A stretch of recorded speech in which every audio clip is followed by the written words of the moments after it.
tulina abantu betulaba beeyisa mu ngeri ez'enjawulo betubeera nabo betuwangala nabo ne tutamanya. Genda kunnyonnyola agenti yaani. Masomero ebisiyaga we byali nga bituuse okuba nti abantu bimanya ku face byatandikira mu masomero. Abantu bano eno balina system gye bazimba. We nali mbannyonnyola ne mbagamba nti ekintu ekiyitibwa Illuminati, they have a system.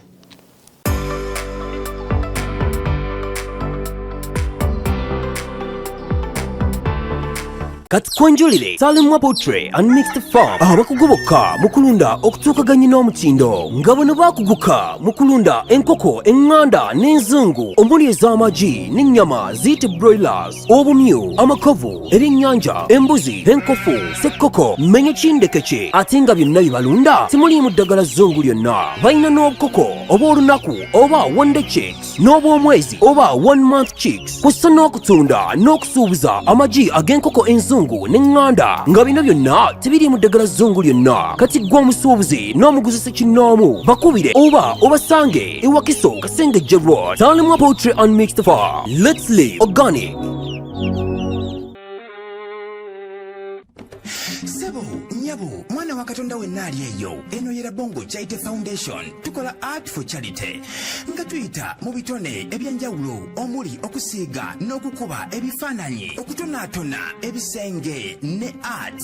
Nga jjayo endabika y'ekifo. Tukwaniriza n'essanyu kasitoma waffe oyagala kugula art waffe oba oyagala gwe mwennyini tukusiige mu bifaananyi. Olina omwagalo awo oyagala kumutonera kirabo nga kuliko ekifaananyi kye. Tutuukirire wano ku Bongo Charity Foundation. Buli lw'otuwagira ng'otuwa omulimu oba ng'otugulako ati waffe mwe tufuna obuyambi obulabirira n'okusomesa abaana abato okuva ku streets ez'enjawulo abataliiko alabirira. Bire ku nnamba y'essimu noti 7 noti 346 827. Le Bongo Charity Foundation tukola art for charity. Come paint your legacy with us.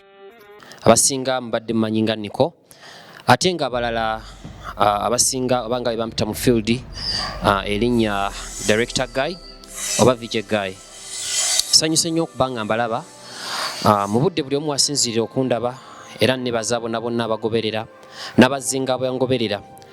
Weewaawo Katonda mulungi era abadde mwesigwa gye tuli mu bintu ebimu atuwadde omukka n'obulamu era tusobosezza okuba nga tulina ebintu ebisinga bitugenze mu maaso n'okuba nga tuvumbula ate oba osanga ntusobola okuba nga twewala n'ebintu ebimu mu buli mbeera yonna yonna abaddewo.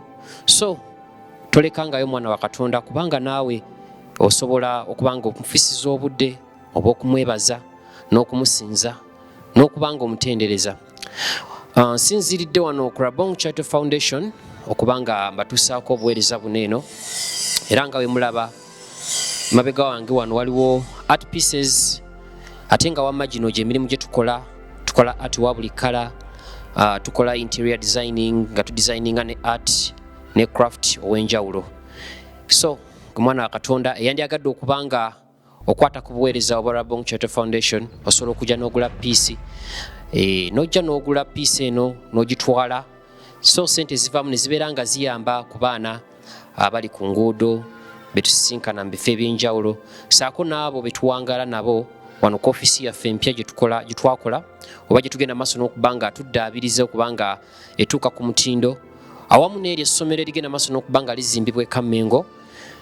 Project y'amaanyi nnyo nti ekigendero ekiyimbiddwa mu yo kwe kubanga abaana bonna abali ku nguudo abonaabona abaana abalina abazadde baabwe nga baafa babeera ne bannamwandu bonna tugenda kubanga ate osanga tubeetikka tubateeka ebuuyo obwo e Kamengo.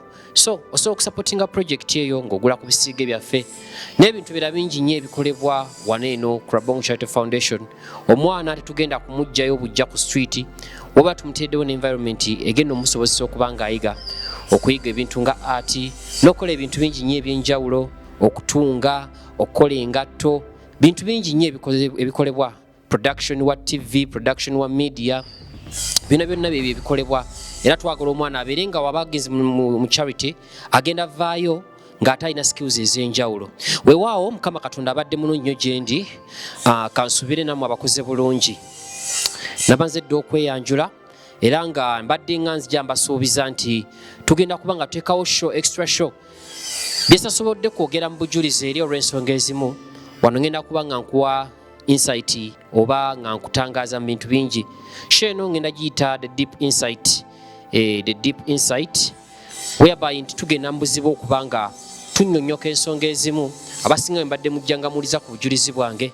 Weewaawo ne bazanya abo abadde nga bukkiririzaamu ate naawe atanaba kufuna kisa kubanga obukkiriza ekiseera kyo tekinnabatuuka naye nga ffe tetugenda kulekeraawo kubanga tweyongera mu maaso saako n'abo abagenda maaso n'okubanga mungoberera era nga wano mweno sho ngenda kubanga nkozesa ebigambo bingi nnyo eby'enjawulo mwe muli ebigambo by'oluzungu oluusi mbadde mbyewala nnyo because ali nga mpa obujulizi olw'ensonga ezimu but wano tugenda kubanga tusosootola era nga nsuubira ebintu binene okubanga bigenda kubanga biyambako ku bazadde. Omuzadde alina omwana, nze mu kukula waka gye nakulira saakula na bazadde era waka we nakulira tewaliwo omuntu yali aŋŋambanga kituufu wabula ebintu nabyekanganga bwekanzi nga bituuseewo ate nayiganga nga maze kukola nsobi. So sandyagadde kintu kyekimu kigende maaso n'okubanga kituuka ku mwana oyo gw'oli mukuza, ku mwana oyo gw'oli mukulabirira, ku muganda wange oyo ali mu myaka gyange saako n'oyo osanga oba abadde ansingako ku myaka naye ng'alina ebintu by'ataatereeza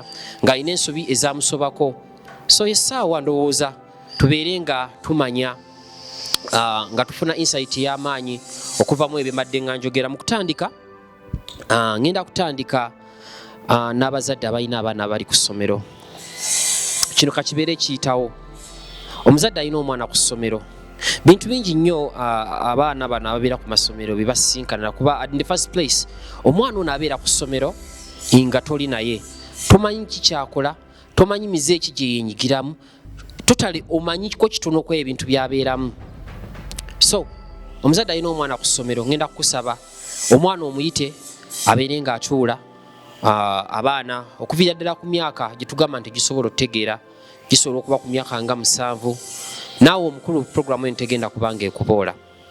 Abazadde abalina abaana ku masomero tulina ekintu ekiyitibwa kati bigenda maaso n'okubanga bikulu. Beddanga bwe twalinga tusoma twabanga n'ebintu bino zi prom parties, twabanga ne livers parties, twabeeranga ne parties za houses ez'enjawulo nga tukola gondi nga tukola celebrations.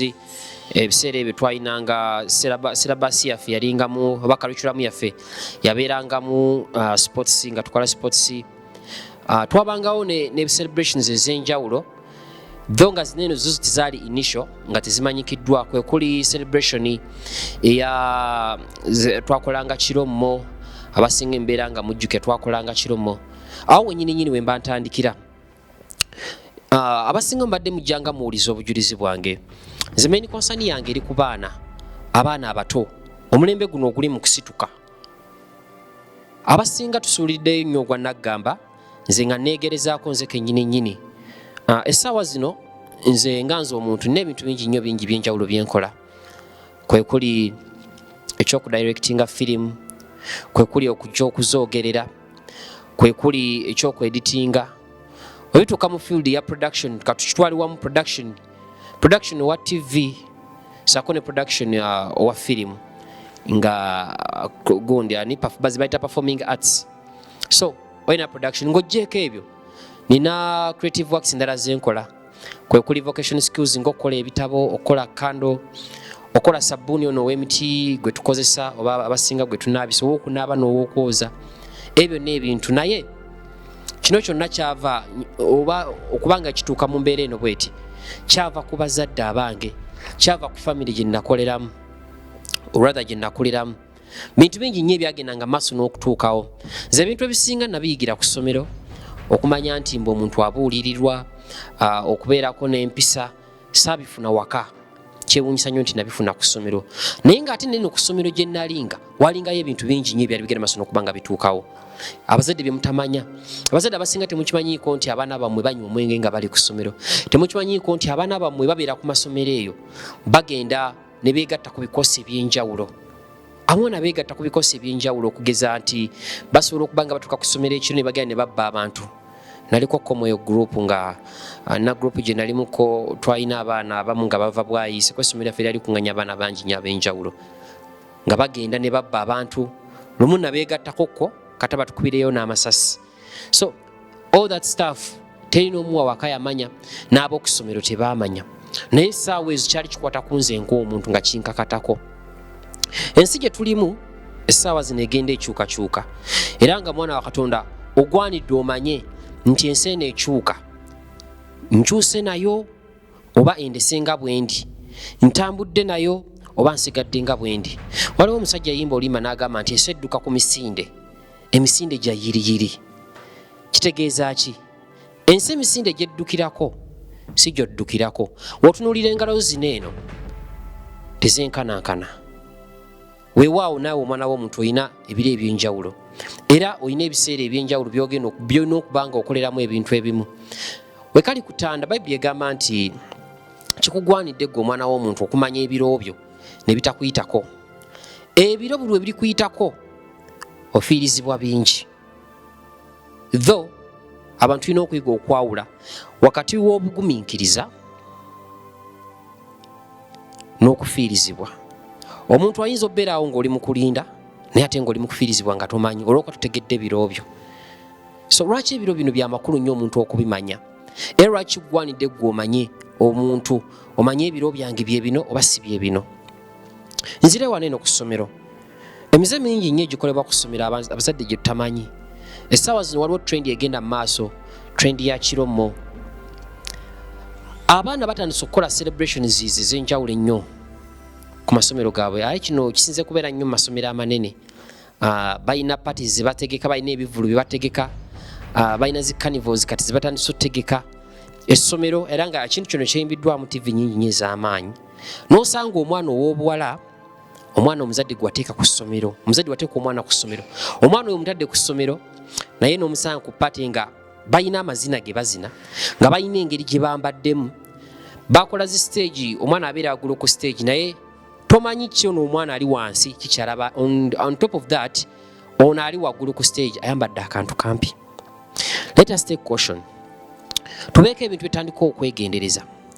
Beerako ebintu byotandika omuzadde bikuka amaaso, beeko ebintu byotandika omumanya. Kuba essaawa zino gwe ekintu kye tuli mu kuyitamu tekyaliwo mu mwaka gwo, tekyaliwo mu mirembe gyammwe, naye ate kiriwo ku mulembe gwaffe. Bintu bingi nnyo ebigenda mu maaso, ebigenda okuba nga bishapinga future y'omwana wo, ebigenda okuba nga bishapinga future naawe yeeko ennyini omuzadde, nti omwana ono lye liiso ly'otunuulidde. Akaseera we kalituuka nga gwe tokyasobola, omwana ono yagenda okuba nga asobola. Nkiddamu, akaseera kawe kalituuka nga tokyasobola, omwana ono yagenda okuba nga asobola. Lino lye liiso lye ligenda okuba nga liraba gw'otagenda kuba nga osobola kulaba. Essaawa zino gwe eriiso ly'omwana ono nti osobola okulaba watasobola kulaba. Ensonga lwaki omugayidinga n'omugamba tukola kino, totambula wano, todda wano eno. Naye ekiseera kigenda tutuuka nga tokyasobola biraba.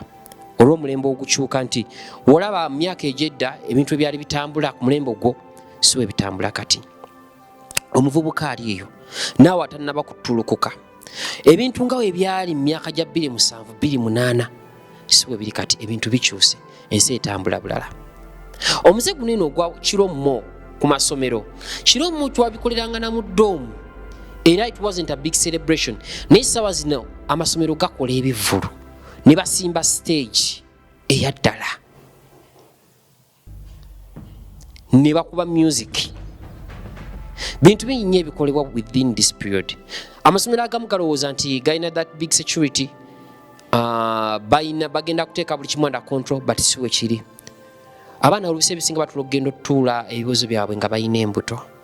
Omwana atuuka otutuula P7 ng'alina olubuto. Omwana atuuka okutuula senior 4 ng'alina olubuto. Abampuliriza bino byonna mubimanyi.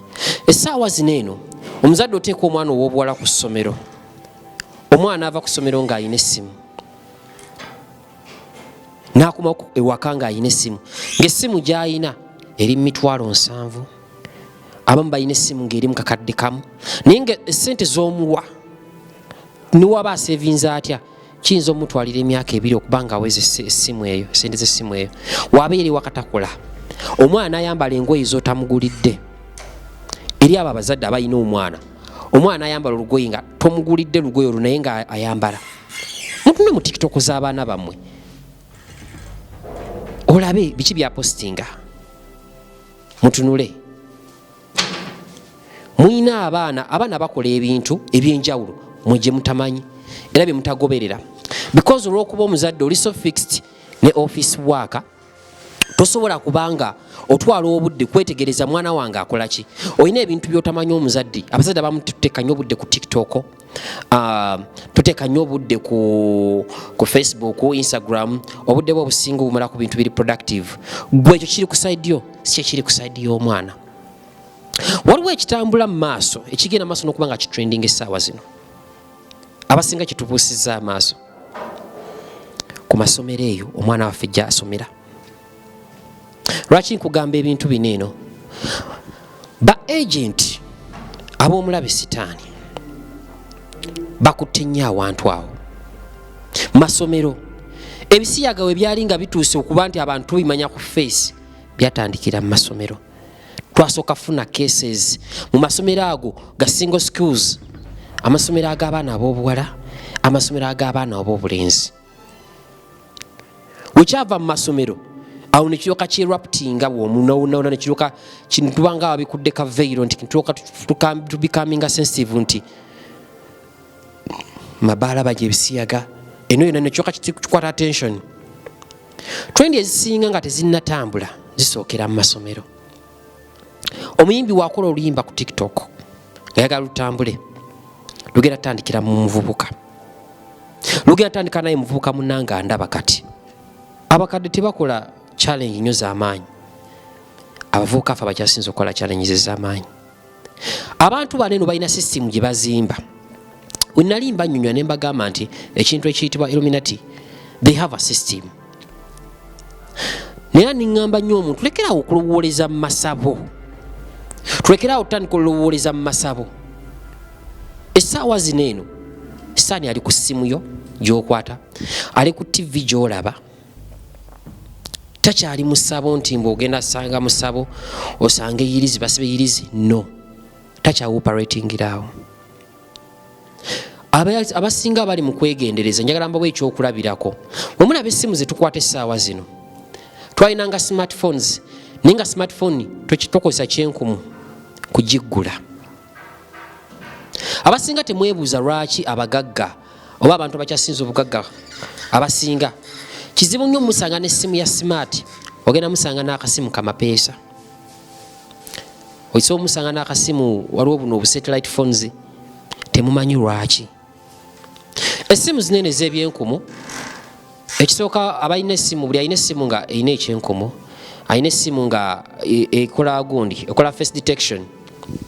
Essimu eyo buli w'ogyetunuzaamu ne unlockinga, temukimanyi nti essimu ezo ziri kufuna data ku ggwe.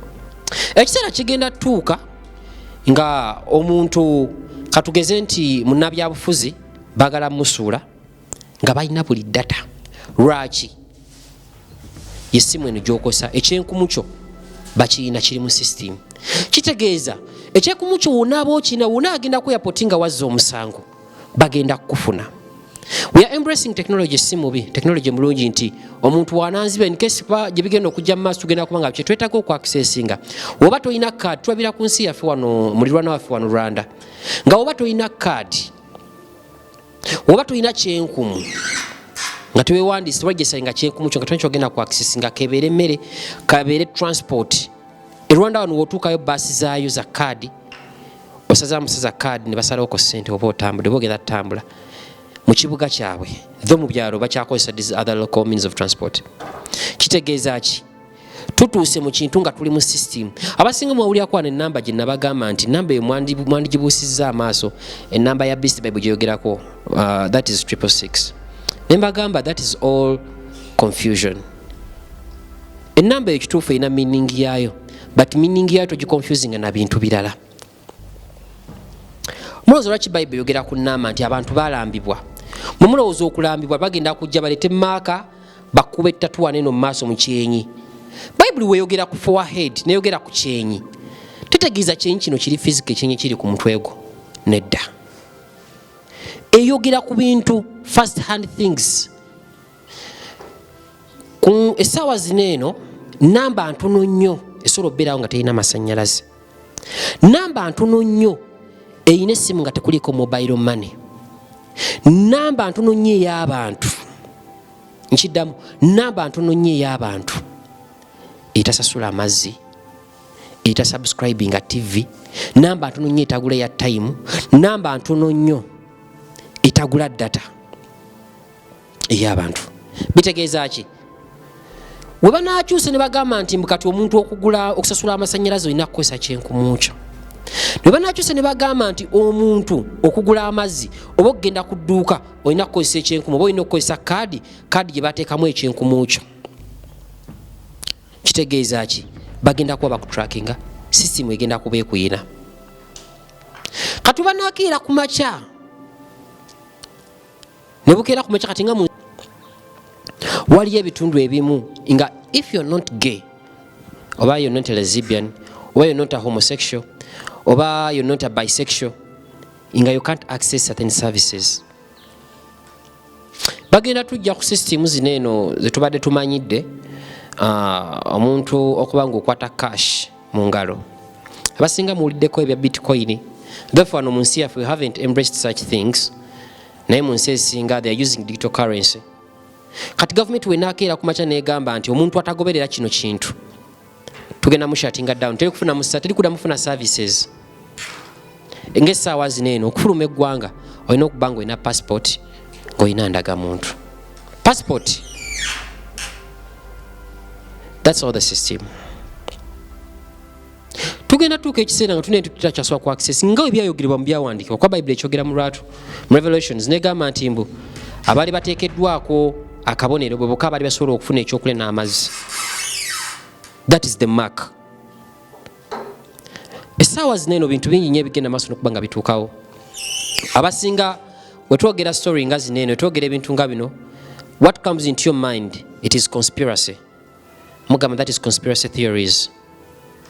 Weziba nga conspiracy tulina ebintu bingi wano ebisobola tukakasa tulina ebintu nga nyegenyege tulina carnivals ez'enjawulo ezigenda maaso n'okuba nga zituukawo. Weziba conspiracy theories tulina ebintu bingi byetulabyeko gezanga okusaddakibwa kw'abantu abantu batundibwa ebitundu byabwe by'omunda bitundibwa abasinga temukimanyi. Njagala nnyo omuntu n'atasooka kuwakana kintu ky'atamanyi bwe kyatalinaako obujulizi. Ensonga lwaki ebintu byange ebiseera ebisinga bimanjogera I want you guys to go and make research. Genda onoonye trafficking y'ebintu organs internal organs z'abantu eri ku percentage ki. Abasinga abagenzeeko mu mabaala bintu ki ebikolebwayo wabanga sitaani taliiyo okkiriza nti ebisiyaga gyebiri. So tulekera okuwakanya okukozesa obutamanya bwaffe okuba nga tukayanira ebintu ebimu.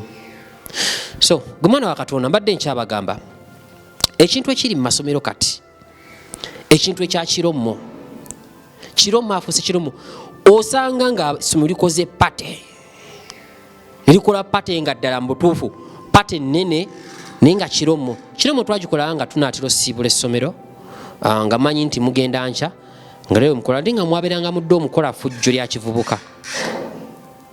Incidents nyingi zigenda maaso n'okuba nga zituukawo. Abaana ku TikTok okwo abasinga be mulaba abaana ab'obuwala abeetunda online. So tubeeko ebintu tutabuusa maaso. Bano abantu balina ekintu kye bali mu kuinishetinga abasinga kye tunabategeera but kiri kuyita mu baana abato kiri kuyita mufe abavubuka. Gwe muvubuka munnange ali yandaba essaawa zino eno abavubuka abasinga balina kyayagala oyisaawo agenda ku TikTok agenda kukozesa omutimbagano abeeko kyayisaawo. Temwebuuza lwaki abayimbi abasinga abavuddeyo abagowinze viral basooka kuta butambi naata obutambi nata nudes nagowinga viral. Lwaki? Bino ebintu biriko abantu abisponsinga sponsoringa. Yes, lwaki I urge almost most of the times ngamba abantu bannange omwana ono omuto nze oyo mwana gwoyina oyo mwana gwakera ku makya n'ozaala naye muvubuka munnanga ndaba. You have to notice beera mujagujagu tetusobola kwewala system kuba already tuli mu yo. Nze ndi film director ebintu ebiri mu industry yange mu film industry mbiraba era ze zimu ku industries kyasinza okuba nga zitambuza ebintu bya sitaani. Industry ya film ng'ogyeko ya music, industry ya film. So tubeeko ebintu ebimu byetwekennaanya, mubeeko ebintu bimutandika okugoberera paka ebintu byetandika okugamba nti naye kino eno lwaki kiri bwe kiti. Nze kuva buto bwange nayinanga ebintu nga sinnakola kintu nga nsooka nenkigoberera, lwaki kino kiri bwe kiti, era nga sinnakola kintu nga muza lwaki nkola kino eno. Abasinga tukola bukozi bintu nga tetumanyi. N'osiba omusono gw'enviiri nga tomanyi, n'ogenda n'enjogera nga tomanyi. Abantu abasinga temukimanyi nti buli mwaka sitaani afulumya anthem, muzze mubiwulirako. Temukimanyi nti buli mwaka sitaani abeera n'eŋŋombo. Waliwo ebintu byetamanyi, amazima amatuufu. There are things we don't understand. So the reason lwaki deep insight weeri kwe kuba nga tugenda maaso n'okuba nga tutangaaza ebintu abasinga betubuusa amaaso n'okuba nga twongera okumanya bati engeri ki tuyinza okwewalamu ebintu ng'ebyo, bati be tuyinza okuba nga twewala omulabe natatutuukako. Namala emyaka mingi nnyo nga ndi mu kuyaggayagga, nga ndi desperate, nga simanyi papasi yange. Nabuulirako enjiri the point nti natuukako nedowooza nti ngenda beera musumba. Tali kiri mu bulokole, emyaka siina mingi nnyo, naye kyemmanyi natandika olugendo lw'obulokole nga nkyali muto. Kuba waka tulina abantu bangi abavudde waka nga basumba. Gye bali nali manyi nja kubeera musumba, unfortunately saasobola kufuuka musumba. Osanga si kwe kwali okuyitibwa kwange, oba osanga ebiro tebinnatuuka. Nayiga ebintu bingi nnyo nga nsaba, nga tusaba tusiiba, engeri y'okusomamu ebyawandiikibwa, ebintu bingi nnyo. We nakulakulamu anzijukira nagera nensoma Bible, nenfuna certificates 2 eza Bible study. Nensoma Bible emirundi 2 ngeggwako nga njiva ku lupapula lusooka mpaka ku lusembayo nenjimalako. So byenkugamba is not a mere of fact, byaddala. Gye bujja maaso awo nja kubaako ebintu ebimu bye mbaleetera, kuba nina ebitabo ebimu bye nnina ebiri eyo nga nalinda ekiseera ekituufu kituuke mbibakube mu maaso tulambulule buli ekirimu. Tugenda kukwata ku buli kimu ekirimu, mbalage buli kimu, kunyonyola kabonero kabonero, kunyonyola fact ku fact nga seetiiriridde. So gwale yandaba lindirira. Mbadde nkyabagamba abazadde abalina abaana, oba gwe muvubuka munnanga ali eyo, understand the system.